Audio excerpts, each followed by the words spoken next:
ఇక్కడ కనిపిస్తున్న మహిళ పేరు సోనియా గాంధీ. ఈమె కేరళలో ఈ నెల 9-11న జరగనున్న పంచాయతీ ఎన్నికల్లో ఇడుక్కి జిల్లా మున్నార్ పంచాయతీ బరి నుంచి బీజేపీ తరపున పోటీ చేస్తున్నారు. బీజేపీ నుంచి పోటీ చేస్తున్న ఈమెకు సోనియా గాంధీ అని పేరు పెట్టడానికి పెద్ద కథే ఉంది. దివంగతులైన ఈమె తండ్రి దురేరాజ్ కాంగ్రెస్ కు వీరాభిమాని. తమ అగ్రనేతపై ఉన్న అభిమానంతో కుమార్తెకు ఆమె పేరు పెట్టుకున్నారు. తమ కుటుంబంలోని ప్రతి ఒక్కరూ కాంగ్రెస్ కు మద్దతుదారులేనని సోనియా గాంధీ వెల్లడించారు. ప్రస్తుతం తన భర్త బీజేపీలో క్రియాశీలంగా పనిచేస్తున్నారని చెప్పారు. అందుకే స్థానిక సంస్థల ఎన్నికల్లో భర్తకు మద్దతుగా బీజేపీ నుంచి పోటీ చేస్తున్నట్లు వివరించారు. என்னோட அப்பாவுக்கு வந்து யூடிஎஃப் மேலே கொஞ்சம் இல்லை, நிறையவே அவருக்கு ஆசை. அதனால அவர் சின்ன வயசாக இருக்கும்போது எனக்கு இந்த பேரை வச்சுட்டாங்க. என்னோட பேர் சோனியா காந்தி தான்.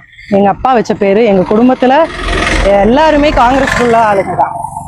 இப்போ வந்து என்னோட ஹஸ்பண்ட் வந்து பிஜேபியில் இருக்காங்க. அவங்க பிஜேபியில் இருக்கனால அவருக்காக சப்போர்ட்டிவாக நானும் இருக்கேன். அதனால இந்த சோனியா காந்தி என்ற நான் బీజేపీలో మల్సరిக்கிறேன்.